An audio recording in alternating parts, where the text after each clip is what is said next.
What's the deal, my people? You know who it is, the Don Tony Teflon. I'm back at you with another one. And this one is Lovecraft Country, episode 9. You know, a very, very emotional episode, if I say so. Probably, the most emotional episode that we've seen. And we're back at you a little bit earlier right now. You know what I mean? I'm here with you. We're live. We're getting this in. You know what I mean? Lamar will be here a little bit, but, I wanted to start a little earlier today because, I just think that we got some stuff to talk about, and I just wanted to start a little bit earlier. So what up to everybody in the chat, especially the people who were here earlier, and if you couldn't make it to the pregame show, it's all good to understand.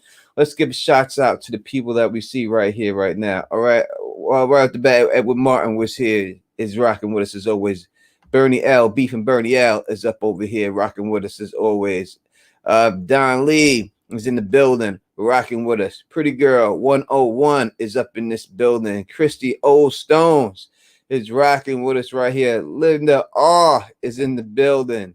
AK47 is rocking with us right now. C. Kelly is here right now. Shadowcast Bex is back in here rocking with us right now.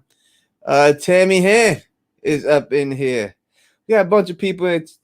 Tamara is in here, all right, rocking with us. I appreciate that. Thank you very much. This episode had a lot in it. Anna is in the building. Hello, Anna. Well, goddamn.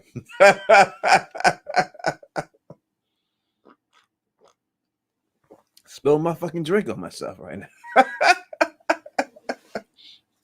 Well, we are all here rocking with us. What up to Kamisa Breland? Or so I said, Taff. We gotta talk about this episode. All right, so we gonna get into it right now. we gonna get ready. Dolly, you already know. Dolly, you already know. So Tammy Head, what's going on? What's going on? Tokus is in the building rocking with us. All right. A lot of people who were here before are back here again. If you can, please hit that thumbs up button. If you can, please hit the thumbs up button. You know what I mean? It really helps the show. Even if you put the heart in it, we appreciate that too. You know what I mean? We are all about this. And make sure you are subscribed to the Don Tony Teflon TV, and everything else. But before we get into it, the co-host is available, and she is here. Let's add her to the stream real quick. Hey, Tony. Oh, how are you? I'm okay. I got the food before and after. I got my stuff. How are you, Tony? How was the episode? I'm here. James Wilson, CSS first time, but a big fan. Well, thank you, James. Glad you are here rocking with. I mean, let's get you. We're going to go through this episode. What do you think overall of the episode? Let's put this the way it's supposed to be. I would say very powerful, very, very powerful on just different levels, all reality levels and on the fantasy. Yeah, I would say powerful. It was very powerful, very emotional, I would say. So, the actor said, the actor who plays Montrose said it was one of the most emotional episodes he's ever did in his career. He said that in the Breakfast Club, and he's definitely was about it. What up to Lenice? Where did she go? I want to highlight her because she is coming through on Facebook, and I like to highlight anyone coming through from Facebook. And as always, if you can't make it to YouTube, know that we are live on Teflon TV on Facebook. That's why you should you should subscribe to Teflon TV on Facebook too, right? So you should do all that. Yeah. All right. Let's get right into this episode. So we start off basically, where we left off last episode, right? And we see Dee's on the couch, and it's beefing with each other. Why she got like this? And then Ruby's like, listen, it's all your fault. Just get over it. What we gonna do to save her? And then Tick says, listen, we're gonna call up Christina, and I'm gonna give her the pages. But then Letty's like, well, I already gave her the pages. And then there's a little beefing situation going there right there. How did you feel about this opening thing? Yeah, so the way they started it, it was nice that they didn't skip anything. Like, but in the past, we see them skipping a couple months, or we are wondering, okay, how much time has passed, what happened in the meantime, between whatever we left off and whatever's happening. And this time, they're like right there on the couch with her. Like, this is what's happening. I liked it. I like that. Now that we're getting, right now we have only one more left, but now, when we saw the ninth episode, they were going to just continue. It's not jumping anymore. It's more action packed. There's no time lapses. I like the way when they do that too. When we just pick right up from where we left off, so Mm-hmm. we can just see exactly what's going on. So they do that little beefing situation and everything else, and then they realize they gotta call Christina. She did that. She don't have the pages. Tick and Letty have a moment, but it's really, again, it's Montrose, mad about this whole situation. And we get into it. It's a really emotional between Montrose and Tick and everybody else that's in there. Mm-hmm. And then we get Christina, who does agree to do the spell for the price. And that is, the Yep. price is for Tick to come willingly back Mm-hmm. to where he had to go with them to Arkham, so she could use him for a sacrifice. Yep. And that's what she has to promise in order for, and the spell that she says she can't stop it, but she can slow it down. So it's a high price to pay. Willingly give yourself for God knows what. Especially for not a 100% cure. Exactly. You're giving yourself up just for a potential, for a prolonging of life. Mm-hmm. And that's we get there. She got a prolonging of life there, and then after that, they do that. And listen, Hippolyta, Hippolyta, right? Well, not Hippolyta. Hippolyta, I think. Hippolyta, right? Hippolyta. She comes back with, she's like, hey.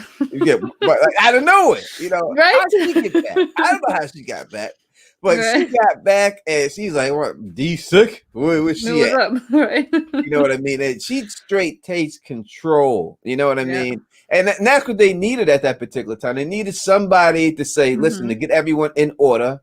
Like, listen, I'm taking control. I'm doing this, and this is what's going to be. Because they use her blood, because they were going to use Montrose's blood. And then we get, the scene. I didn't think it would go this way, but Montrose confesses to Tick that, George may be his father. How did you take that? Yeah, I mean, wow, a lot of things are. Well, Montrose, he just ticks me off, but every time he does something, I'm thinking he's gonna screw it up. He's gonna screw something up, knowingly or unknowingly. He's gonna do something, but he has emotions. He's a human being, even though he messes up, even though he kills and destroys and stuff. He has feelings, and this episode we see all that. We see kind of going back. We see what he had to go through and what made him become a man he is currently, and him letting go of the secrets that he's been holding. I mean, how many more secrets can there be? Probably a lot in his case. But for him to say something like that to Tick, that took a lot of guts. But I think he just needed it off his chest. He just needed to let it go. He was done. And it's he's holding a lot in, and it's just obviously obviously he's homosexual, and he's had and we get into that as the episode goes on, exactly what's going on with him and stuff. And Tick doesn't take it well. Tick's like, when you would beat me, and he would say the same thing. His thing was go get the switch off the tree. In the stream, I think it was the After Dark stream that we just did. I just talked about that. I just talked about me, myself, when I was young, how they would make me, my grandmother and them would make me go to the switch tree and get a switch off the tree, and they would beat me with the switch. Wow. I just talked about that. I actually missed that After Dark one, the last one, so I did not get that story. Yeah, so I just talked about that happening to me. And we see this happen in this episode. And we see that this is what Montrose, you know, did the tick and everything else, and we see reason why. And all behavior, I believe, is learned behavior, Mm. and this is what we'll get more into that when we see, or when we get back to that. So then Tick gets a little emotional about that. She cuts her hand open, and they do the spell, and it works, and it says D. And it was pretty nasty. I mean, you know, usually you see when you see maggots and stuff, you think of maggots as death and everything else. But Oh, you know, maggots mhm. can be used to heal wounds because they suck out of the bad blood out of there. And I think that's what happened with the maggots. How did you like that? I know you Mm. into the horror. I know you like everything like that. How did you like the arm getting turned back to normal and all that? So now, I gotta say, I am into horror, but not like that. I'm not into like disgusting things. I'm into, I don't mind blood. I don't mind decapitations and all that lovely stuff. Blood can be splattering everywhere. But my goodness, when her arm, and I that was one of the most disgusting things I have seen on. I was just, I couldn't. I had to look away. I was like, oh, I'm gonna look. I had to look away, hoping that I won't miss anything, because that was just disgusting. It triggered my whatever phobias. I have tryptophobia, things like that. Just freak me out. My brain goes into this weird thing where I have to like make myself not. I can still see the images of it. It's awful. It's disgusting. So for me, it had a different meaning. It didn't have the meaning of, okay, things are healing the wound or cleaning it, because I heard like, yeah, you can put some stuff like on, again, don't quote me on that, but you put some stuff like living things, and they will eat the dead skin off a person, where they will clean the wound, or they will do that. But that was just disgusting, and they push so much things here in this series, and I like it. I am terrified by it, I'm disgusted by it, but I like it because they're not just your regular vanilla thing. No, they will show gore, they will show those demons breaking the fourth wall, they will show creatures with those eyes, they show everything. I love it. But as far as Dee going through that, I wonder what it did for her, if it actually helped her save her life, or did they have to actually do it? Couldn't they have just done whatever else they were going to do? Was that even necessary? Yeah, um it was a spell that had to be cured off. Not cured. She's not mhm. cured yet, Yeah, but it was prolonged. Her life was prolonged, and yeah, that's when, you know, that's when Mama's like, I'm going into action right now. yeah. We saving her life, and we getting in the car and we going out there. But before all that, we see the Christina Ruby situation go out. She goes out with Ruby again. Ruby goes back. And listen, Elamar, you know, in the Mhm. pre-show, Yes. you said that I asked you a question because people were saying, oh, the people had to be dead in order to use their blood. Mhm. But she said specifically that lady was not Yeah, dead. That coma. lady was in a coma. And that's exactly Yeah, what you said in the pre-show, that lady was yeah. in the coma. So you got that Yay. 100% right on that one. But You, again, that was thanks to Doctor Who being kind of geeky and you know thinking that that's how they might have done it. But yeah, I'm glad that she wasn't dead, but then she died. mm, Mm, right? yeah. Well, Ugh. and you know, it seemed we're gonna get to this cop in Ugh. a second, but Mhm. it seemed like, it seemed like when she was it seemed like Ruby is into being white now. Like at first, Right. you know what I mean? It seemed like, oh, I'm happy to be black. I'm this and that. And all of a sudden, at the end, I always see myself as a redhead. So what are you saying? Are you saying you want to be this woman and dye your head red, or are you Mhm. saying you want to go find a redheaded woman to put in this Oh, situation so you could take right. her blood? Oh, she turned her thing off. She turned her what do you call it? A life support off. Well, right off.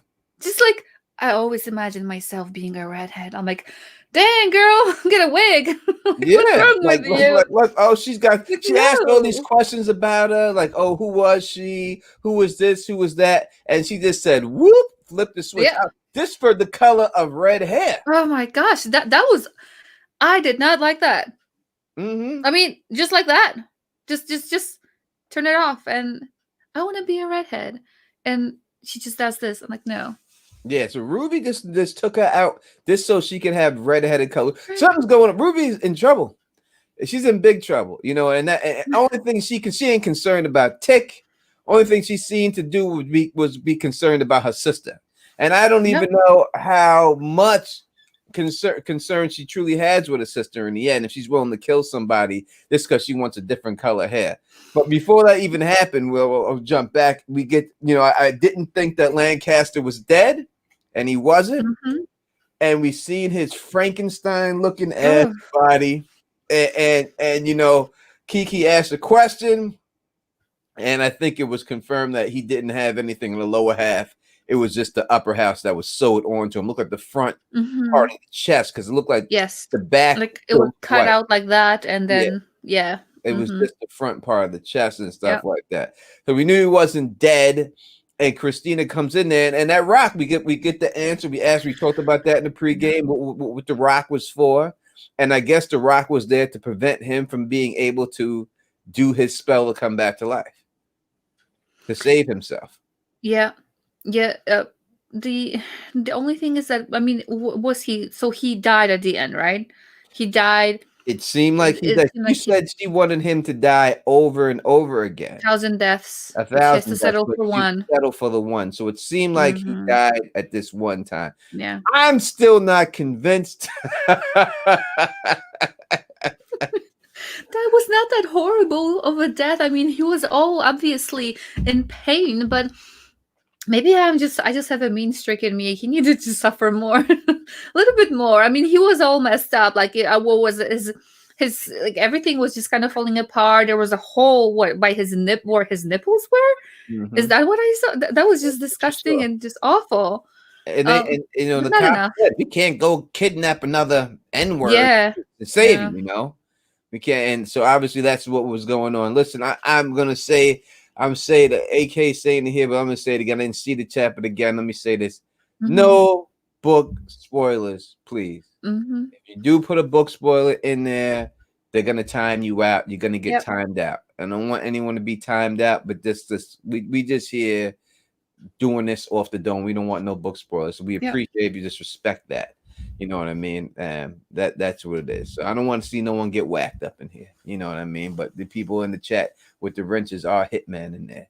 You know, so they will whack you. Mm-hmm. Yeah, I don't want to be spoiled. I got spoiled for so many different shows in the past. And again, a huge thank you to our moderators here, because they are the ones who read the stuff and they can get spoiled.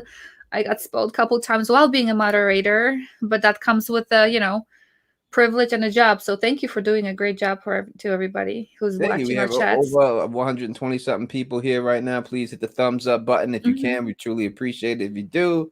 That's all we ask. It doesn't cost you anything to do that. So that is what it is. So yeah, it seems like he's dead this time. You know what I mean? It seems like he's dead, but I don't know. I still don't think he is. But so we do know that I guess rocks with certain things can prevent spells from happening, you know, whatever Mm-hmm. that she had there. And that's why he wasn't able to bring himself back, because they kept saying we keep trying to spell over and over again and it just won't work. Yeah. You know, and so it had to have something to do with that. So it is, you know, Ellie said, I think that's why he chose the black body. I don't understand.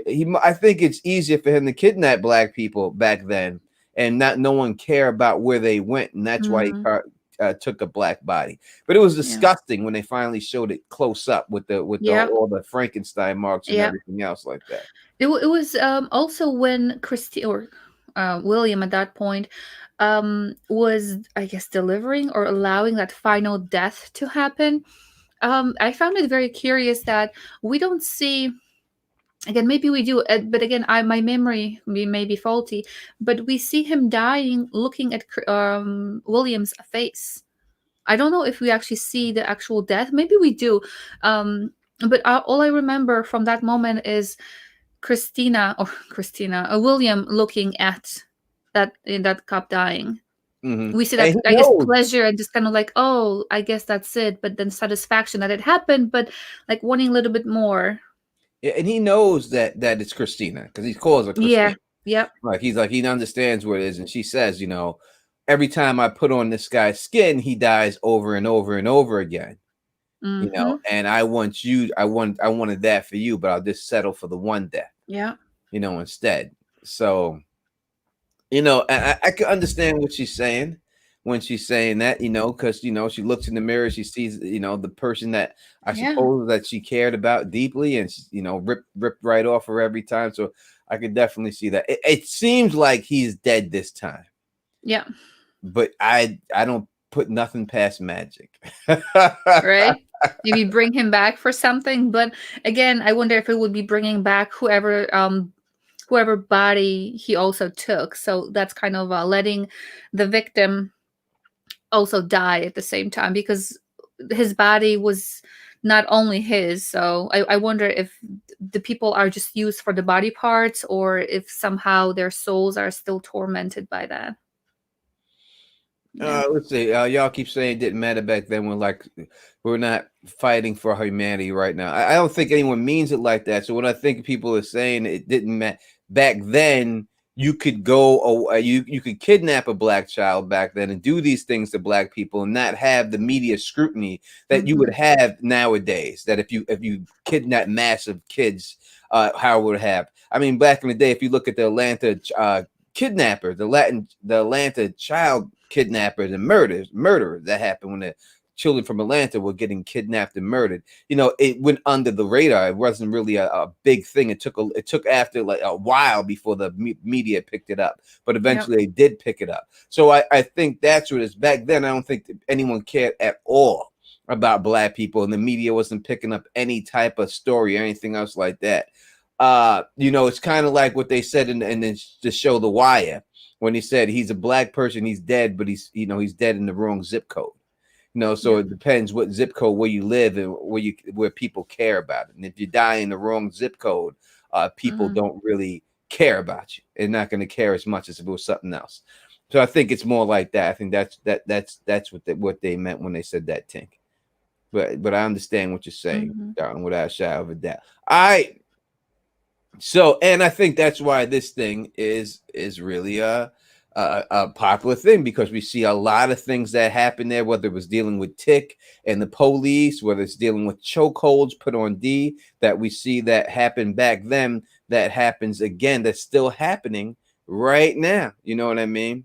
That's still happening to all of us right now, and we still deal with it, and we never get past these problems. And that leads us to them going in a time machine. Now, she realizes, she says, I'm going there and fix it, and does everything else. And she realizes that, so it's not a time machine. She clears that up and says it's not a time machine. It's a dimensional traveler, that she was on a different Earth. It wasn't the Earth that she was on. She gave the number, I think it was 213 or something like that, the Earth she was on. And she was there for 200 years. She put that out there, 200 years she was there.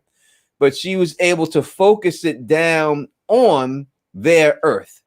So when they went back, they didn't go on alternate Earth. They went back on their Earth. And she said the way it was going to work was she had to use a motherboard. And I thought it was funny when they were doing the computer references, and none of them knew anything, but she's only going to, like, we need a motherboard. But what's a motherboard? And they hooked it to Dee's mother. So she really was the mother. Became motherboard. She really was the motherboard. To it. How did you feel about that? Her knowledge, and I guess they are surprised at the things that she knows, but they're not questioning questioning her much about it. I mean, they just take it for what it is, and deep down they must have known all along the person she was, and that she is this one of the, I guess, if not the smartest one. Even before she disappeared, she was the brightest one there. So they just go with it. Even Letty, I mean, Letty is the leader, I would say, in a lot of these situations, but she just let Hippolyta take over. Yeah, there's no doubt. Listen, it was no letting. They had no choice. Yeah. Like, she would put the dominance down. Like, listen, I'm the lead dog. And if you're not the lead dog, the view never changes, right? And she was like, listen, get behind me and look at my ass, because I'm going to lead y'all to victory. This is what you got to do. And she wasn't able to go back. She put the things right in her arm, and she brought back Tech from the future. which I think is very important that she was able to bring back that tech from the future. Now we've seen this happen twice now. We've seen Tick bring something back from a different place, and we've seen her bring back some tech. And now they go out there to get this book. And she opens up the portal for them. And when she does open the portal up, Tick jumped through, Letty jumped through, and Montrose is. I just want to slap him. I wanted to stolen. just I get thought in someone was gonna there. kick him right in his ass. Right? They I'm just like, pushed his ass through the goddamn door. oh my gosh. I was like, okay, come on. Like, are we supposed, like, oh, I would have just like, I don't know. I have a lot of tension when it comes to that man. I guess I need to yell at him a little bit. Just a little bit. Just smack him a little bit. Get in there. About it. But it was painful for Hippolyta. We do realize why he's. Yes. This is a very traumatic yes. situation, especially the time he was going back. And we see that, because he gets back there, before they get back there, Tick tells him, like, listen, after this, we're done. We're done. We're done. I always wish that George was my father. I always wanted him. Now you're telling me he is our father. But when we get done with this, we're done. So he gets back down there and he goes back there, and it's not like he's going back at a happy time.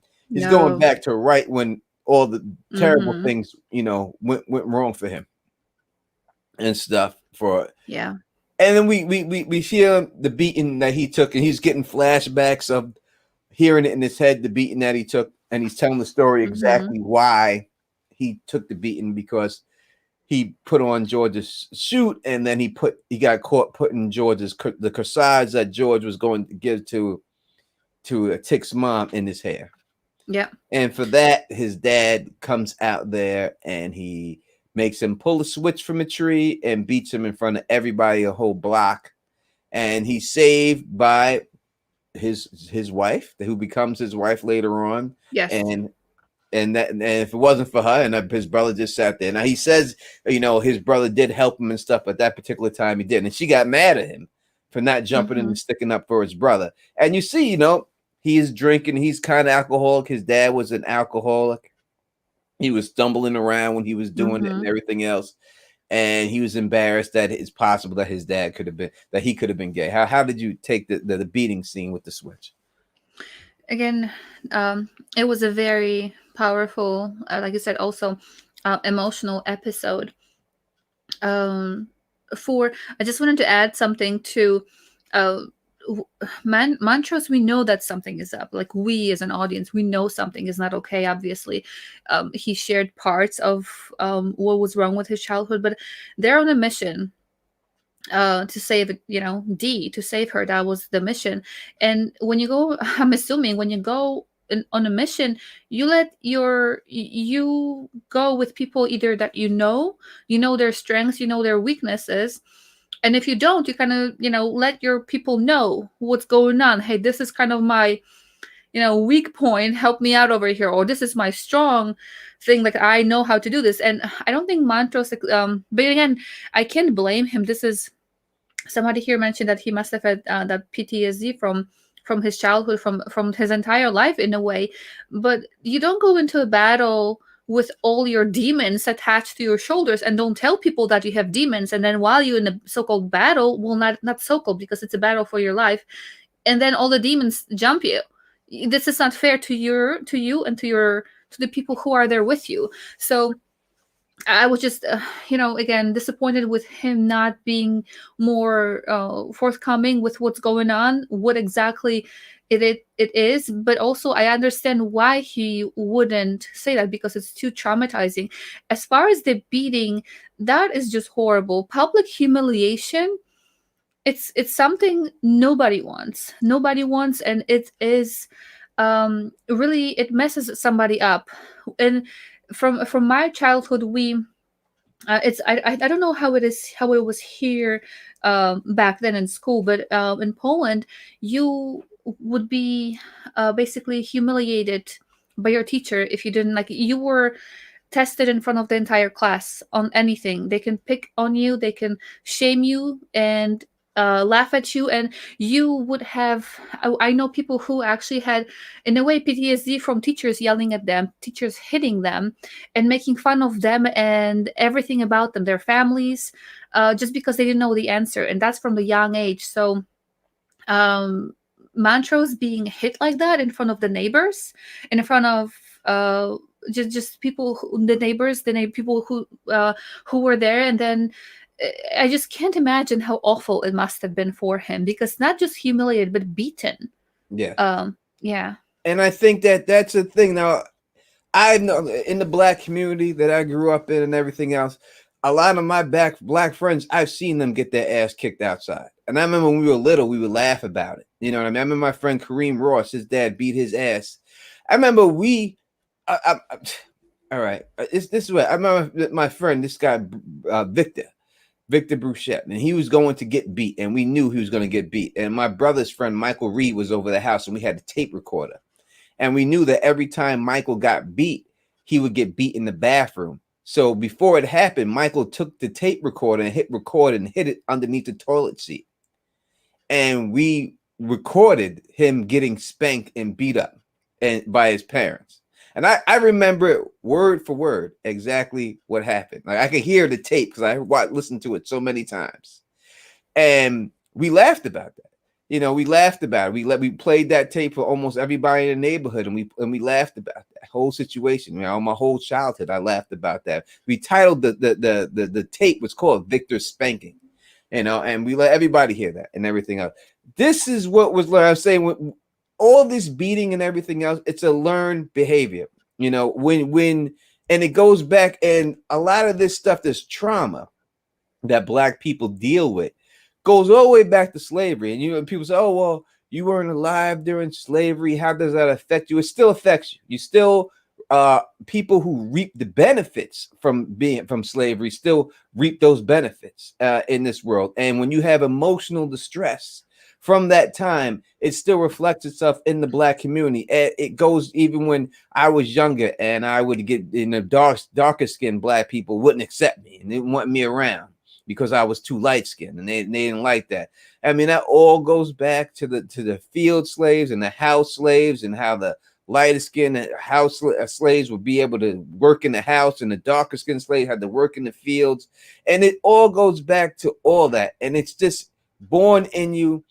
It's passed on from generation, and that is just what it is. And when you get these beatings, this is what you're taught. Like I was taught. I'm sure that when my mom and them were beating me, this is what happened to them, and they thought that this was the way to live.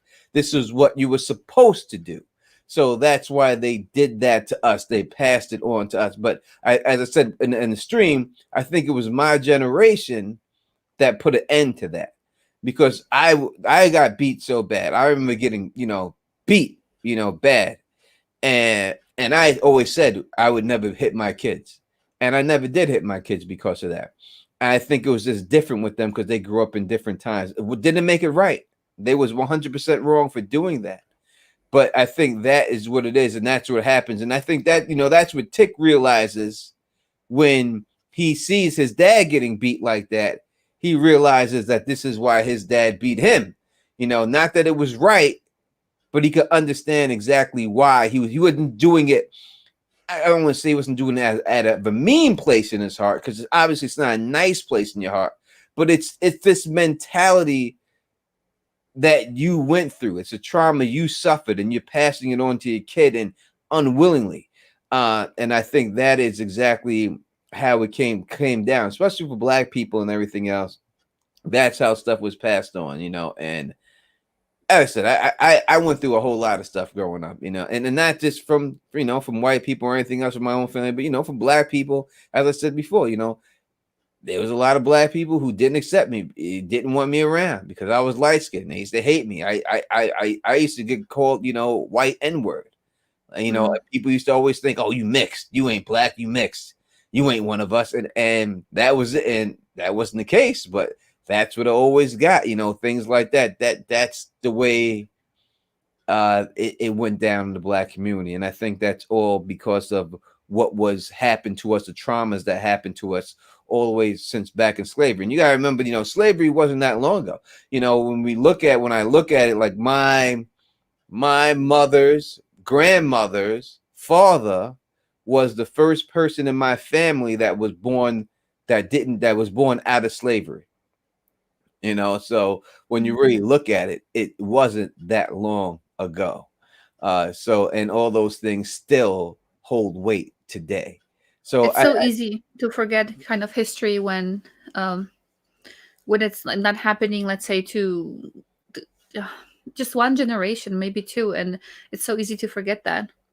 So easy to just kind of, and that's not right. That's so not right, because when yeah, you forget it, then you don't learn from you. we You don't. can't recognize the warning signs. You kind of uh, history should be used to kind of learn from others' mistakes, from other people's mistakes. There's no Don't doubt. repeat it. And I would say, and I said KP said this, and KB said this, and I would say that it goes both ways. There were light skinned black people who didn't like dark skinned black people, all right, who thought they were better than darker skinned black people. They were light skinned black dudes who refused to date a dark skinned black chicks when I was going to school. Refused. I mean, I've heard black people call other black people blurple, burnt toast. It wasn't white people that were calling black people that. It was other black people that were calling black people that, making fun of them because they were so dark skinned. I never really heard white people make fun of what black people, because they get punched in the face, so they wouldn't. But it'd be black people. It'd be like, get out of here, you burnt person, burnt toast. We get out of here, blurple. You know what I mean? We do it to each other. We do it to ourselves, and it goes both ways. You know what I mean? So it's a problem that's born within us that we have to work through, and just realize that we are all the same, and we just have to love each other for what it is. I used to hate being light skinned when I was younger. I couldn't stand it. Mhm. I couldn't stand. I used to always want to be dark skinned. My whole life, I wanted to be dark skinned. I just wish I was darker. I couldn't stand being light skinned because all the teasing I got and everything else, and I just wanted to be down with everybody. And I used to always be like, man, I just wish I was dark skinned so I could just be cool with everybody, all my peoples. But instead, I had to look the way I look, and people thought I was Puerto Rican. Some people thought I was Dominican. Everyone thought I was everything but black, or I Mhm. was mixed white and black. No one ever thought I was black. Always something. Later on in Mhm. life, I learned to love myself and love my complexion and everything else. That's because I got love from the ladies later on, and that always helps. Right? So that helps everything out in the end. But early on in life, that's what it was. So no, and I think that this episode did a great job depicting that and everything else. Also, I thought, it seemed like, I don't want to exactly call it Wakanda, but this was like our real life Wakanda. This was like our real life Garden of Eden. This was our real, you know what I mean? This was our real, when we had, it seemed like we had everything going the way we wanted to. I won't say it's exactly like Wakanda, because the culture that we were projecting wasn't an African American culture. It still was a white person's culture, and we were conforming to the white ways. You know what I mean? In Wakanda, it was all African. They were acting African. They had all that, but we had this. We had stuff. We had the Black Wall Street. We had really nice houses. We had the best doctors. We had our own stores. We had our own. We had our own. We had our own banks. We had everything in there, and it all got ripped away from us overnight. And I thought that the way they depicted it and the way they showed it, how they show it in the other episode, you seen white girls doing jump ropes and everything, and their life seems so peaceful. And you see here these girls, all dressed up and wanting to go to the prom and everything Mhm. else, and everyone's all dressed and everyone's looking Yep. nice and all that stuff. I think they depicted and they showed that very well in this. How did you like that? That was very a huge contrast from what we see in other episodes. In other episodes, um, there is more.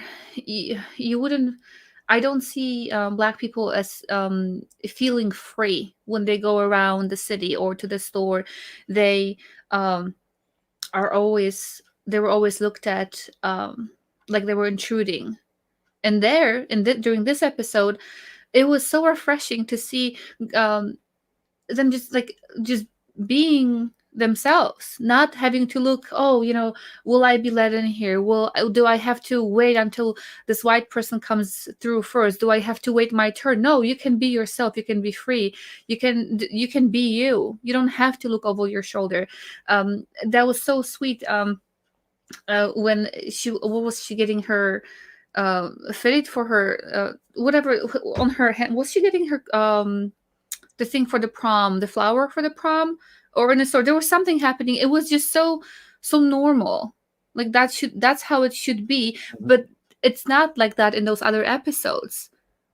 So it was a huge difference for me. I definitely could see the difference.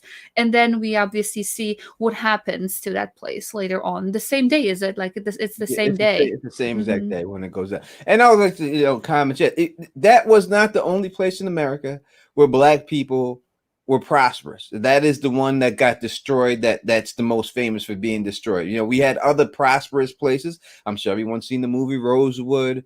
In the chat, I assume we all seen that, and we've had other things. And a lot of people will tell you that is the reason why, in all honesty, that they ended segregation was to strip us of all these things. Because when there was segregation, those people say segregation was terrible, and it is terrible. It wasn't a great thing. But under segregation, black people had no choice but to open up their own hospitals, open up their own banks, open up their own businesses, because we could not go to the white people's businesses. So you had to have black doctors, you had to have black store owners, you had to have black people that own all these things, or we would not have been able to have these things. And a lot of people will tell you that they ended segregation so that they could come into the black community and take that away from us too, and make sure that we didn't have our own banks, make sure we didn't have our own auto body part stores, make sure we didn't have any of those things. And that is the true reason why they ended segregation, was to stifle us that way and make us everything that we are right now. So my grandmother used to always tell me that and stuff and everything. So that's the way a lot of these things happen. You know what I mean? And that's why we had HBCUs. That's why we had historically black colleges. That's why we had all these things. But all those things got stripped away from us when segregation ended. So everything's a double-edged sword in life, and I think that's what's going on. And black people need to own their own stuff. And the way it all happens is black people support people, and it's all about support. Even when it comes to YouTube or anything like that and all that, I see a lot of black people not supporting other black content creators all the time. I see other black people who, people need to support other people who make content and everything else. And I think that's how you move ahead. And jealousy, envy, things like that try to divide people is the problem. All right, so we I think we discussed that really good. But all right, we go back. Montrose escapes out of nowhere, right? He just goes away, and they're like, "We have to find this dude. We're gonna split up. You go in the house, Letty. I'm gonna go find him." Tick does find him, and he's like, "Yo, you're trying to prevent something." And Montrose is like, "No, I'm not trying to prevent anything. What I'm trying to prevent is the death of this young man." And we see that this is like the first person who made him feel who he truly was, but he still wasn't able to accept who he was. How Yeah. did you think that scene played out? Well, eventually he didn't save him, right? I was hoping that, you know, the way I took it was that he still wanted to save him, even though he was um, potentially Tick's father. But I didn't understand why he didn't go, and do, why he didn't do something. Um, Seeing that happen, seeing that um, unravel in that moment, seeing that death again, and all the things that led up to it. It was a very traumatizing day for Montrose, being beaten like that, and then the same day, um, going to this young man that he obviously had feelings for, and telling him that he is the F word, Mhm. and like, I'm not, you are. So to say that, first of all, it's a lie. You lie to yourself, and then you're hurting the person who apparently has feelings for you, besides beside the fact that you are insulting them. So Montrose went through, and obviously after that, his who knows, maybe his first love, first crush, gets his head blown off. Right Uh, on him. just like that, just all over him. Right on him. Um, yeah, I'm sure he could even taste the blood, Yeah. not And just see it, smell it, feel it, taste it, hear it, come, and then there's the beating and how could he not and end up the way he did? Definitely PTSD to the point of where he's at right now. yeah, because it's like Ellie says he wasn't sure if he would Hmm. alter the future. It just showed how much he loved Atticus. Like he couldn't do it because he loved Atticus so much. He couldn't Yeah, allow exactly. himself to go back Yeah. there and alter the future, just in case it could have changed the outcome. And such a dilemma that Letty and Atticus and Yeah. all of them are in is that point right there. When you watch a lot of these time travel movies and stuff, you see people doing this and doing that, and they're all willy-nilly about stuff. But to keep it real, like you can't do nothing that will alter the future. That these people are going to die, but you can't Yeah. do nothing to save them at this particular time. I mean, we got a little bit different with Atticus, right? And Hmm. who called? Yeah. Someone called that. Who was the person that called Atticus? Was the person with the bat? Right. I knew I agreed with it, but I didn't say it. Someone Yeah. called that in the chat. Someone knows who called it. Who said they thought Atticus was the mystery man, and I thought it was going to be him at first. When he got the bat first, Hmm. you know what I mean, and he got the beer. I thought maybe he would go out there and save them, but no, it was. I mean, it was Atticus who was the one who went out there and saved him with the bat and said, "I got you, kid." He knew, and Atticus already knew the words. He knew the words he would Yeah. say to them. He already knew exactly Yeah. what he was going to say to him and everything else. You Yeah, know, that was like the again, what was it? Harry Potter, where Harry, I guess, saved himself. He was waiting for somebody to save him, and it turns out mhm, that he saved himself. Very nice how they're doing, and I don't mind those references. I don't mind it at all. Um, they are still very, I think they're still very original with all the different references that were either planned for or just kind of inspired by other shows or movies. I do enjoy that, and I don't mind it at all. exactly. AK says she's the one who came up with that. So shout outs to Hmm. AK-47 for getting that and Yeah. everything else. But I like that when they do these parallel dimension things where Hmm. things happen in the past. Just like we see in Game of Thrones with Hodor and Bran. Right. Hodor saying Hodor before Bran is even born, and then we find out that it's Bran who goes back in time and causes him to have seizures and causes him to go into that. It was the same exact type situation that we see here that happened and stuff. And he whooped their ass with that bat. Hmm. He even hit the chick. Yeah, I saw that. I'm like, yeah, good. Yeah, Oh, he should do it she again. tried to come in there and get it. Yeah, She caught can you some imagine? too. Yeah. He, she, she, she, Mm-mm. she caught some too. He gave it to Yeah. her too. There was no mercy for her, as she Mm-mm. should. Yeah, As, hopefully she learned a lesson after that and as got she a should. limp for the rest of her life. Oh yeah, as she should. He took him right out and stuff Yeah. like that. So it's weird that you would think that I don't know, but maybe Montrose would have realized, since he's seen him when he was a child and he's seen Tick's face later, that maybe he realized that was him. Man, Mm, I would have thought maybe he would have realized, like, hey, this was you. You know what I'm saying? I, mm-mm. I think maybe, but I guess not. It's fine that he didn't. You know what I mean? But I would think, you know what I mean. But that chick, she tried to do something. You know what I mean? She tried to. I would like to say I'd see a bunch of new names. See a lot of names I've seen before, but I do see a bunch of new names, and I would just like to say thank you all for coming here and watching with us, and we appreciate it. But if you can, truly hit the thumbs up button and subscribe to Teflon TV so you can always be notified Mhm. when I drop these videos and stuff. And when this season is over, it does not end. We are still going to be doing Lovecraft videos. I'm going to have you people in the chat on the channel with me, LMR.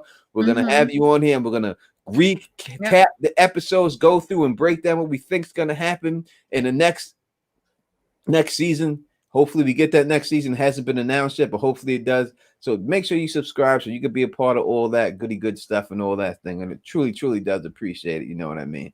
That is what it is. So, listen, and I know that you said before this, and the last thing, you know what I mean? You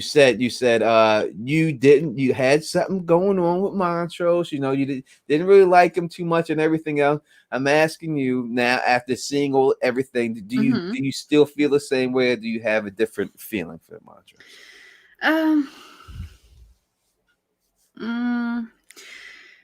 I guess I should try to be more open-minded. I mean, not everybody, and I know that not everybody reacts the same way to trauma. There are people who lived that and a lot more, and I know people who lived through that, and who knows, maybe more, and they're different. They came out differently. However, they're just different people. It's not that they didn't, and there's nothing wrong with how he is dealing with it. This is his life. This is how he is. So he's dealing with it the best he can. So I cannot take that away from him. There are people who will live through a lot less and be more effed up. So, and it's nothing wrong with that because, it's them. However, sometimes you just have to, you have to live somehow. I don't know. I'm actually, yes, who said it here? Nicole said, seems torn. I am, because I'm usually very hard on myself, and I did my best not to be hard on other people, but maybe I kind of look at people from my perspective where, you sometimes you just have to suck it up. Sometimes, not all the time. But if it's other people who could be hurt because of you freezing, then don't go in there. If you know you can freeze, or there's not everything okay with you, don't go into the battle, because you're going to not only endanger yourself, you're going to endanger them. And maybe they didn't have a choice. Maybe he had to be there. But I am torn. In an ideal situation, he would not be put on that spot where people's lives would depend on him. Like Hippolyta, she was in pain. They spent the entire day. She was hooked up to that thing. I mean, she was, her eyes turned weird. Her color turned blue. And there was stuff coming from her mouth. She was definitely in a lot of pain. And he's just standing there. I get it. He's in shock. He's reliving it again. And I get it. But geez, it's not just you. It's others as well. Yeah, you have to think about yourself, but not all the time. Again, I do it differently. I will try not to put my bad day on other people. I will deal with it myself. And if I have to cry, yell to my friends, to vent, and then I'll suck it up and I'll go through my day, no matter how awful something happened for that moment, because others depend on me. It's not just about me, it's about other people. And I don't believe in, oh, I'm not okay, I'm going to make your day miserable because I'm not okay. And I'm not just talking about, oh, I broke my nail, which I did on some heavy stuff. I'm talking about serious stuff. So I am hard on myself, but I'm also, I guess I'm hard on others at the same time. Yeah, there's no doubt about it. And listen, I'm getting on Montrose. I'll get on Letty for a second too. She walked her ass pretty goddamn slow to that portal. Now, obviously, she did not know what was going on. She didn't know that this chick was struggling to keep it open. But god damn it, Letty, get a move on. Yeah. She just walked like, and I know they probably did it for this because it looked. I didn't say it looked cool because obviously it didn't look cool. It did. But it didn't, obviously they're dropping bombs on all these black people doing everything else. But she didn't. There was no, and we've seen her bone. I've seen her run many episodes. She's running this episode.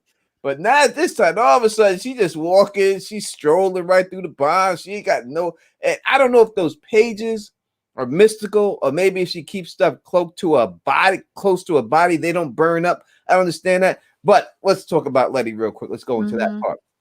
She obviously, the white dudes see her. They say the hey gal, hey gal, what you doing? And then they start shooting at her and everything else like that, And she goes and she runs inside the house, and they come out, the black people come out fighting. And I said the black people were fighting. They were able to. They were. That's why I love your people. They didn't just like cower and take it. Yep. It was just there's no when you have planes dropping bombs on you. There's no winning. It doesn't matter what you're just not going to win in the end. But Yeah. she gets inside the house, and grandma see it from the jump. But If you're you like, look right in mm-hmm. the scene, Those shoes. she looked right at her shoes. She was like, uh-huh. Yep. Yeah. Yep. Something going on with this one. Yep. Something going on with this one. She as soon as she came in there, grandma peeped it. She was like, uh-huh. Exactly. I'm like, yep. Had very comfy shoes on, and this is what I love about Letty. She can be a lady, and then she can walk like she will I don't know if I walk like that, but she was just walking like she didn't have a dress on, but she was still gorgeous. And we know that she can be. That was not a lady walk, but there's nothing wrong with that walk either. But it matched the shoes. It didn't match the dress. But again, she still did it. Yeah. That look was good on her with those shoes even. Yeah, no doubt about it. And in the scene, it's a terrible scene and everything. And the girl comes over to her and is like, I was jealous and I want to explain something to my sister that I was just jealous and this, that, and she never gets it. And you realize, she never gets a chance to explain that. She never gets to, and Letty in the house knowing that everybody in this house is gonna die. And there's nothing she could do. And grandma, but before that, grandma catches snooping around, pulls the hammer on her. And she holds her. She's like, "Listen, I'm put this bullet right between your eyes." She ain't like, "I'm gonna wound you. I'm gonna put this bullet right between your eyes." Now, who the hell are you? And then Letty just come out, and sometimes the truth will set you free. And she said, and she's put that right there. She put the truth right on her. You know what I mean? And told her, "I'm from the future. This is the reason why I'm here. This is it. This is what it is. This is everything, blah, blah, blah, blah." She laid it all out there. She tried to front like there was no book. And she was like, "Listen, I love this man." She catches herself. She said, "I love him. I love him. I'm in love with him. I love him now." She's like, I'm in love with him. And, this is your great grandson I'm holding. And I need this book to save this girl and blah, blah, blah, this, that, and the other. And the grandma's just like, the grandma, she accepts it herself because she's like, what's going to happen to us? We're all going to die here. And she tells her, and then she's like, she wants to go, the grandma wants to go down and tell the family members and save them.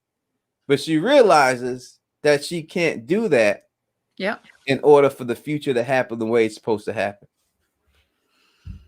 And I thought that it's probably one of the most powerful scenes I've ever seen in any TV show ever made. The moment that really got me was when Letty was standing there with I forgot her name, with the grandma.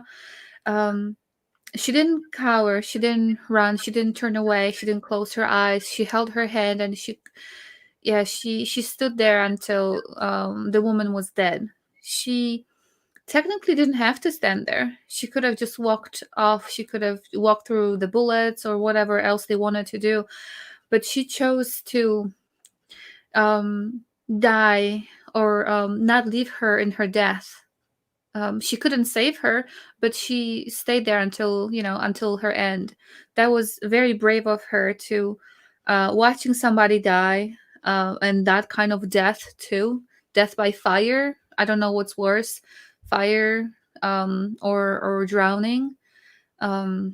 But fire, all the nerves. Oh, because when you drown, I guess your body goes into shock with that part because you can't breathe, and there's pain in your lungs because they fill up, and there's pain here. But with and obviously everywhere in shock and all that. But with fire, every little nerve ending that you have just gets destroyed. The only good thing about it is, at some point your skin is gone, right? So you don't have any more nerve endings. But inside of our bodies also have nerve endings. So you either die by from pain, your heart gives out, or if your heart is strong enough, you maybe just I don't know, inhalation of smoke or whatever it is. It's awful. And watching somebody die when you're standing there, it was a brave thing that she did. She didn't blink. She was just there for her. Yeah, when people say, they cried at this episode, there was a lot of crying in the episode itself. Yeah. All the main characters had their moments where they all broke down. And I can understand it's a very, very, very, very, very gut wrenching episode to Yeah. have to go through. And I definitely understand why people would cry in this episode, and everything else. It was, and the words she spoke, she was like, she said, "This is gonna my great grand. I'm going to be like, not like she's going to be reborn, but she was willing to sacrifice herself Yeah. for her family's future." And Yeah. and that's what happened. As I say, as said right here by Ellie, our ancestors did sacrifice so much for us to be here. And when you look back, and I look back at my family and everything else, and my mother. My mother, she has 6 sisters and 5 brothers. She was raised in North Carolina. She had an outhouse and she had to pump well water. She had to pump water to go inside the house her whole life, and they didn't have any plumbing in her house until she met my father. And my sister, and she's the second youngest, and he's the one who put the electrical in the house, and he's the one who put all the plumbing in the house. And she grew up like that,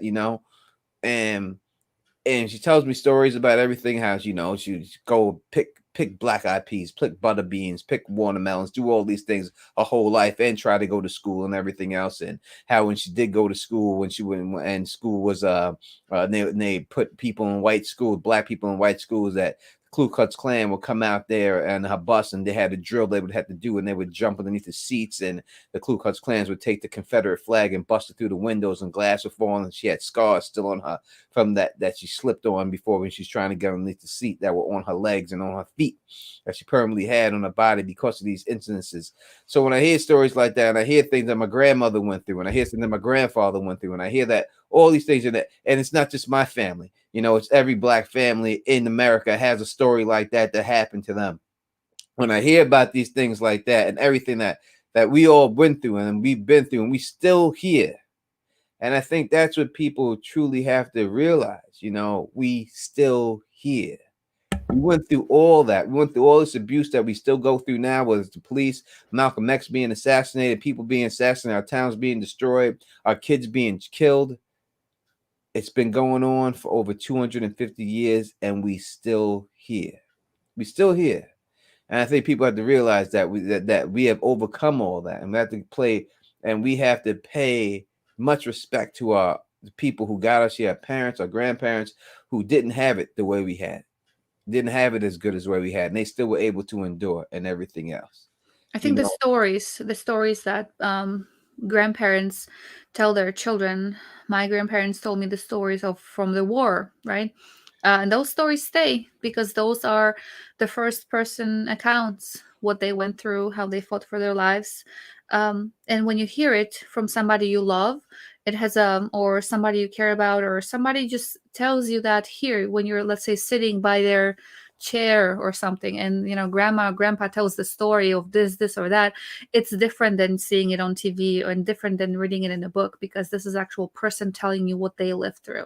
and I'm sure in Poland, your people and Polish people went through it. Like, I don't want to say Different stuff, but the stories are what remains, the mhm. actual stories that are told by somebody to you, somebody I who mean, lived I through it. know Polish people, they had it rough too. I don't want to say I can only go on the black people, Black American experience because of me, but don't I'm not trying to downgrade anybody else's family and say, oh, we didn't listen. People are evil in this world. And a lot Hmm. of people of all different races and things had to deal with a lot of different things. And everyone has their family history, has their own tragic story and everything else, but and yeah, I think the Philip said, stories have to be listened to and taken as important, not just, oh, your grandma, you were talking, whatever. No, those are important enough and they should be listened to. They I you should learned from. listen to and not enjoyed, but you need to know. It's like I every time, like when I go see my stepfather Royce, I always he was a Black Panther, and people don't know, maybe y'all new to my channel, but people that are new, like my grandfather Royce, his first cousin is Tupac's mother. Uh, I know her as Faye, but y'all know her as Afeni Shakur. But it was my stepfather Royce, who I just like called my father because he was like my father because he's been with my mother for so long, and since I was so young, he's the one who introduced her to her husband because he was a Black Panther, and he was the one that was in the group. He's the one who got her in the group, and I knew her, and I'd met her a million times, and I've hung out with her, and she used to love when she was alive going to my mother's house and everything else and all that, and I would always ask every time I go down. I always ask him all the time about stories that happened to him when he was growing up, stories when he was in the Korean War.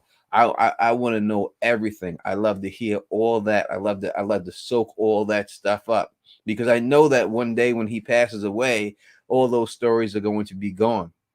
So I purposely go down there and ask him questions about those things so that I can have that, you know what I mean? So that I could have all that stuff and everything else like that. So Buddha Brandon, if you're saying that I am not related to him by blood, you don't have the same blood.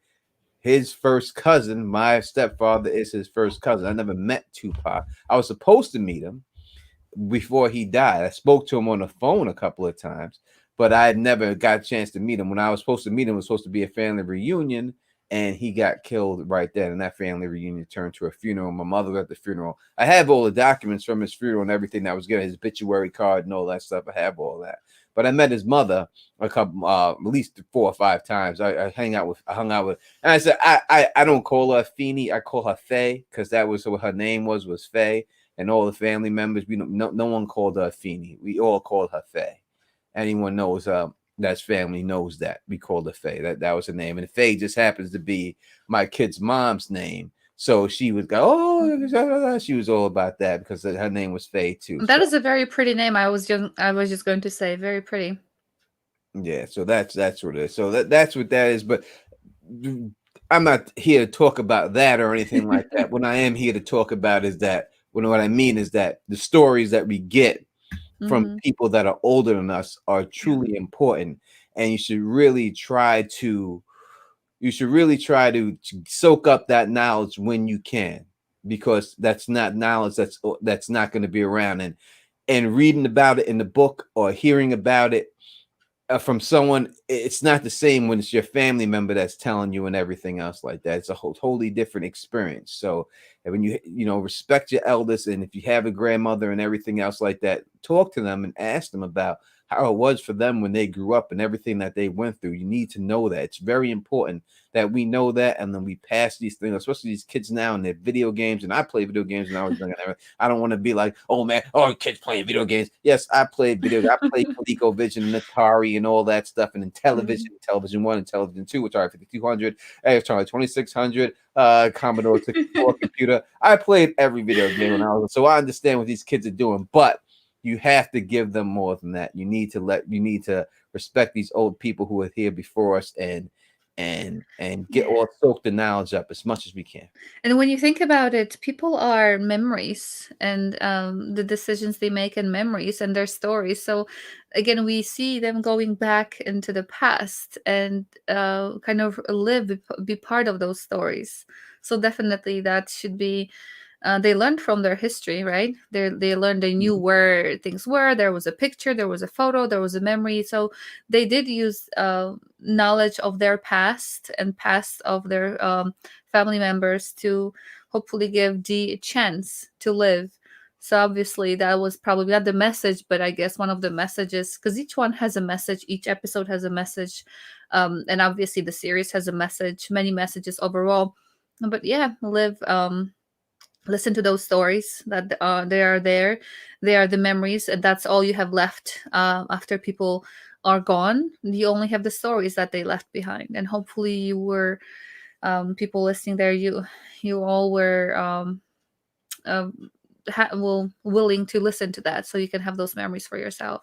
Yeah, Anna, definitely give your grandmother a call. You're saying that, curious about Jim Crow experience was definitely do, because I know all about it, because I talked to my mother about it and everyone else, so I know all about it. But definitely give your grandmother a call and speak to her about all that stuff. Everything. And Brand says that, did the police captain die? I thought the magical person did Tick Pet do him in. No, it wasn't Tick's pet that did him in. It was the fact that he was not able to heal himself after getting hurt from Tick's pet. Yeah. So you could say yes, it was Tick Pet, but it was Ruby and Christina who placed that talisman rock inside of his room that did not allow them to put the magic back on him for him to heal himself. So it seems like he is dead. Yes, we're going to end this episode. When the episode ended, we see Letty, strolling her ass with the book. She was strolling. Letty, run. Yeah, it's time to run. When it's time for her to run, she was strolling. You know what I mean? She's, and everyone got that. If you got a slow motion camera, everyone's got that. I have a song in my head. You know what I mean? Like when I enter certain rooms and stuff, in my head, yes, I do. Good. In my head, I put a song, depending on where I'm at. You know what I mean? And I put that song in my head, and I walk listening to that song, and in my head, I'm walking in slow motion. Yeah, in my head, I'm walking in slow motion, and I'm walking in there. You know what I mean? Many a time, it all depends. You know what I mean? Like if I'm going into a club and I was in Queens and I was with my boys, and then we were all walking in together. Or my song was Shook Ones. Every time we walked in, to all the killers and $100 bills. Boom, boom, boom, boom, boom, boom. But real niggas who ain't got no feels, check it out. Now that was in my head. I walked in there like it was a video. Like, yeah, we up in this piece. What? You know what I mean? Yeah. And then and if it was going around some ladies and stuff like that, it had a different song around the ladies. I had to Freak Me Baby, let me lick you up and down. I'm sorry, I can't sing. I feel this is gonna be a theme for your After Dark. I feel this is gonna be the theme to be continued. I can do a lot. I can rap, but I can't sing. But so everybody here who's here, you need to remind Tony in his After Dark to continue that song. Oh yeah. We used to do all that. I sing like Bilal in the house party. And everybody who know house party, all my brothers and sisters, everyone else, y'all know I sing like Bilal in the house party. My breath don't stink, but that's the way I sing. I sing just like that. So we all know Tony will be singing for all of us. In the my After rapping ability is amazing, though. I'm extremely good rapper. Anyone want to battle me, we could do it. I'm a really good rapper. That's just the bottom line. But as for singing, I can't do it. A couple of things, I can play handball really good. I'm the greatest handball player who ever lived, and I can rap really. I'll battle anybody. Anyone. No one won it with me. Anyone. Jadakiss, Jay-Z. Nah, I'll battle anybody. I'll put it on anyone. Anyone get it. They know it. Any man can get it. I'm the can man. Mexican, Jamaican, any man can get it. And that's just the bottom line. All right. Letty did go slow motion, but eventually she does get back. She goes through the portal, and then they get there, and then we see Hip, and she turns into the person that was on her daughter's front book cover. Her hair turns blue, and she turns to this lady at the end. And you know what I mean? I love the way when she says, she's like, did we get it? Yeah. And then Tick's like, we fucking got it. Shit, like that. Like, that's like a line you don't really hear. You know what I mean? Like, you don't hear. That's a line you don't hear, in like a show. You know what I mean? And I hate to say, but that's what happens when you have black people writing a black show. You get lines like that, like we got that motherfucker, yeah, we fucking got it. You know what I mean? That was like, yeah, motherfucker, we got that shit. And boom, that's what. And look, D definitely is magic, because all these cartoons that she's writing, there's something tied to them. That's a prediction she must have seen in the future to see that shit. You know what I mean? She wrote that. She may have not realized what she was doing.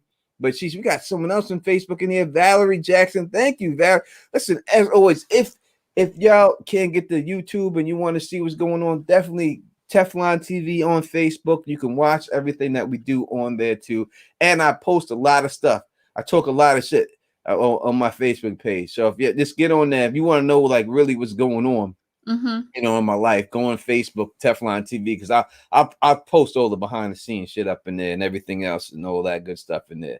And Kaylee says yes, actual black reactions, 100%. That's exactly what it was. You know what I mean? And that was just a great line at the end. I really truly appreciate it.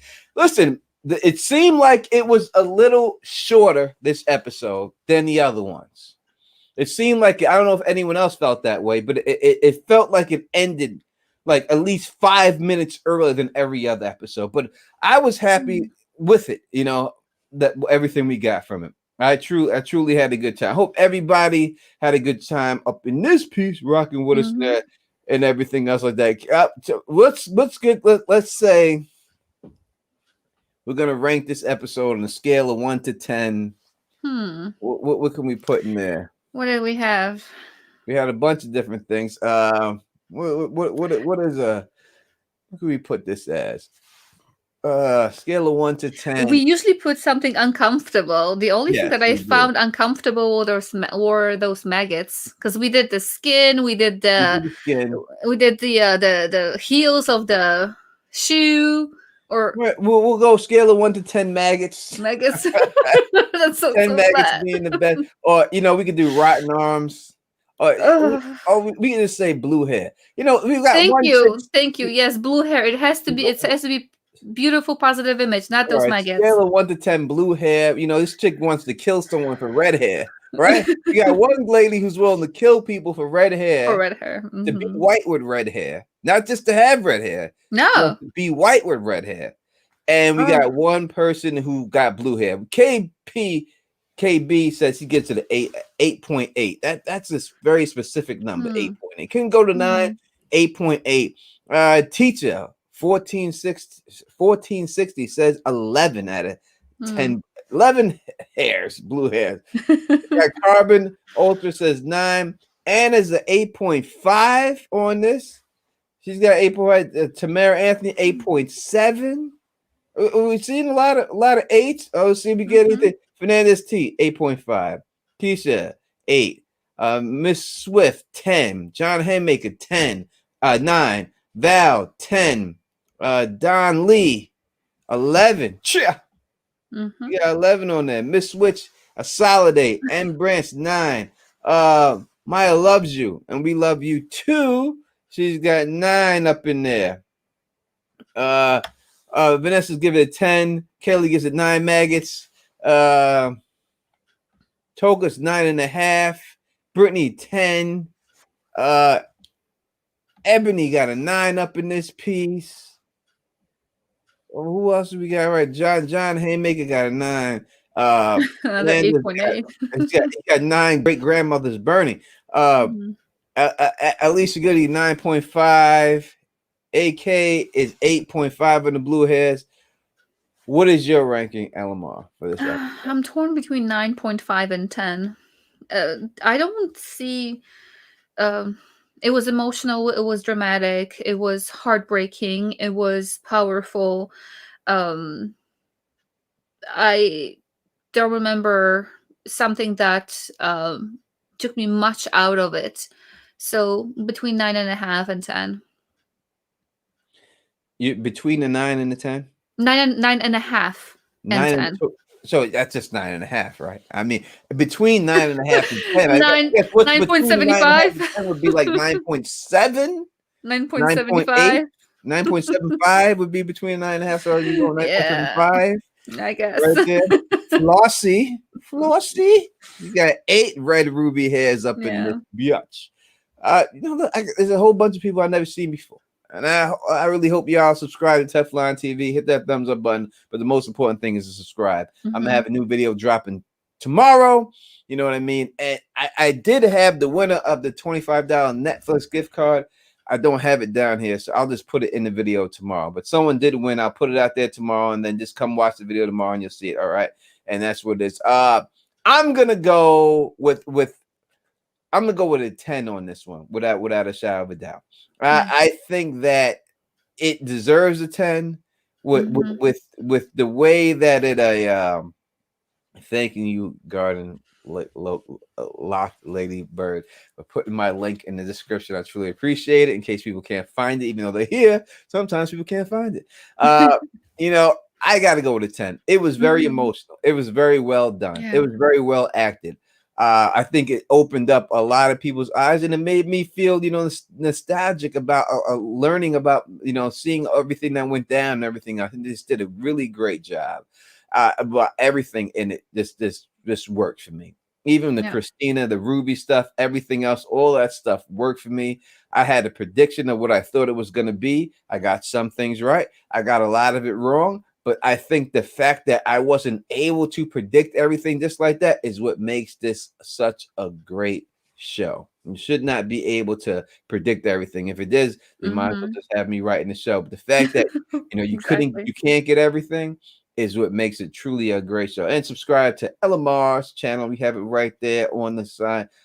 Lock Thank you for the Garden and link. Bird Lady. She puts it right in there for us and everything else. We really truly appreciate it. And Mm-hmm. if Vanessa says it was a great history about Tulsa. And listen, Mm-hmm. go out there. If people don't know about these situations that happen to black people, how black people were given syphilis on purpose. I mean, Yeah. had syphilis and then not and given a placebo instead of giving a penicillin just so they could Mhm. see how it affects black people's bodies compared to white people. If you don't want to know, if you want to know how black people in Rosewood got happened, what happened in Rosewood, what happened, go look up these things, look it up and look at everything and see exactly how things went down. You know what I mean? Because that's just what it is, and that's our history. And never, and I tell people all the times, black people and all that stuff like that. You know what I mean? You know, as Bernie says, we'll put that up there too. As Bernie, don't never be ashamed of your history. Never be ashamed of it. I have a book, and I'll bring the book out if y'all want to see it. I have a book, and I have a book that has all the people who were slaves in my family, all the way up to me. I have it documented, all the wills and everything else from when they first got here in this country, how much they were sold for, where they lived, how my family was separated, how people didn't see that, how daughters and then got separated and never seen each other for the rest of their lives, the letters they wrote to each other. I have a book that has all that history of my family in there, and I'm so appreciative to have it. And I remember when we first got the book and it first got made, and my uncle was looking at it. He's idiot. He ripped that book in half, the first copy of it, and was like, "We were slaves. This book said we were slaves," and I almost smacked the shit out of him. I'm like, "Yo, what do you think we were, man? What are you doing ripping this Yeah. book? Are you out of your mind?" Never be ashamed of our history. Look at it and look at what we overcame, Mm-hmm. and always realize we still here. We went through all that, and we still here. And I think that this episode hopefully makes you feel like that. Yeah, I am totally blessed to have that book. I'm so happy to have it and everything else like that. And people say, yes, I like the video. I Mm-hmm. was gonna do a video on this book before I was gonna do it and go through the whole thing and go through the book and everything else. And I did not do that, because I didn't think that I had the viewership that would want to see this, that I want to do it. But if y'all truly want to see me make a video, I'll make a very nice documentary about it and everything else, let me know. And you put it in the comment section and everything else. Let me know that you did this, and that's just something you want to see, and I'll do it for you. I have no problem doing that for you. You know what I mean? I appreciate everybody out here rocking with us and everything else. I would definitely do it for you and everything else like that. Hit me up on Facebook or whatever. And as Bernie said, if you want a chance to win a $25 Netflix gift card, you know what? Let's give away something tonight right now. Let's get Oh, you. I'm going to nice. announce a $25 Mm-hmm. and go out and vote as Tamara said. I'm going to give away a $25 Netflix gift card tomorrow for that video. I'll put that comment on here. But right now in this chat, we're going to give away one right now. And this is how we're going I'm to do it. excited. I'm not going to pick. And Lamar, I'm not going to put the pressure on you to pick. We're going to give somebody in this chat right now a $25 Netflix gift card. All you got to do is in this chat, I want all of y'all in the chat to pick who you think should win it. Just put that person's name in there, and whoever has the most votes gets it. How about that right now? It's pretty easy. I think that's easy. It takes the pressure off of me, goddamn it. So nominate somebody right now. Everyone's made a lot of comments, whether you based it on whatever you want to base it on. Maybe who made the most comments, who you were feeling their comments the most in there. Put that name up in there, and we're gonna give it. We got one for Jay. You got one for Jay up in here. We have one for Ellie.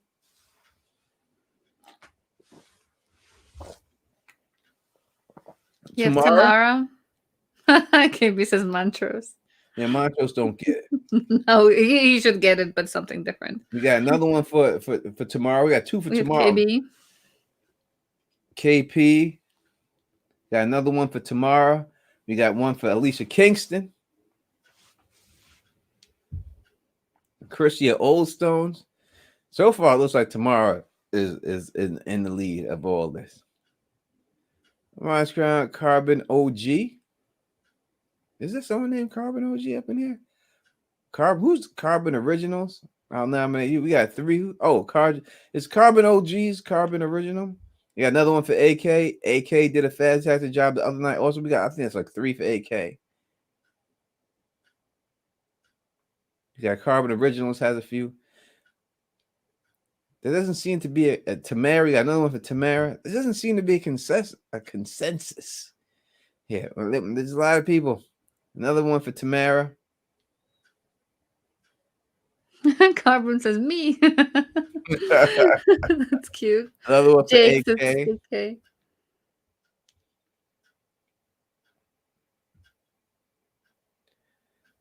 All right, so while we're waiting here and we're looking at everyone here, who do you think? I mean, people have enough time to vote. Who looks like the winner to you? Who's getting the most likes that you're seeing here? I think for now it's between Tamara and AK, like you said. I'm That's just what it trying looks to like. kind of It's really see. Yeah. Tamara and AK. Yeah. Ellie has a few. Another one for AK.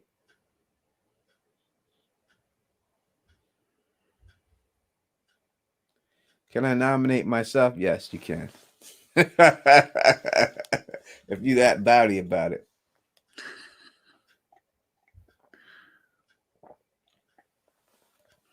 I would like to ask for, and I do get it.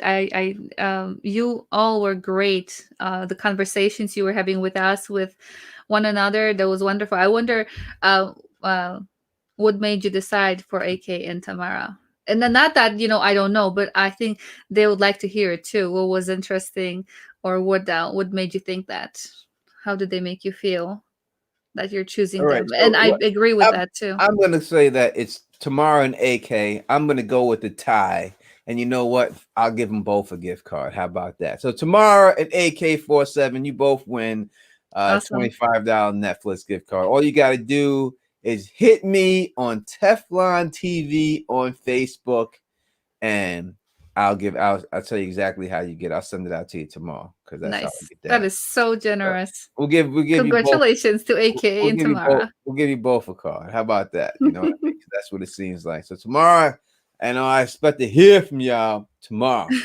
Claim your prize. Claim your prize. Get out there tomorrow and do it, because I ain't. Don't be mess with me, man. Just get out there. I know AK already know how to get a hold of me, so she's already won before. Yeah, that's what it is. All right, we have the thing. We went through the whole episode and everything else. We're not going to keep y'all up. We know people have to work in the morning and stuff like that. So if you can, please, as always, subscribe to this channel. I always ask you to subscribe.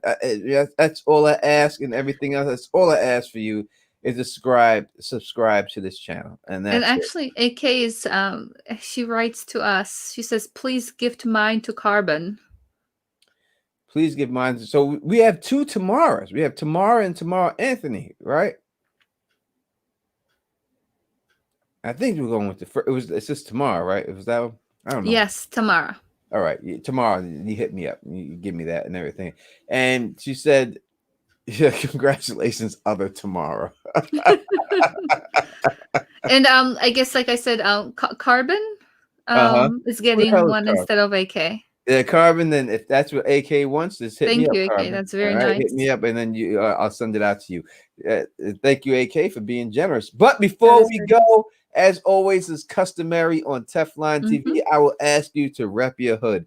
Please put where you are from in the chat so people who watch Teflon TV can understand that we get it on from all Mm-hmm. over the parts of the world, and we got fans and we got peoples all over.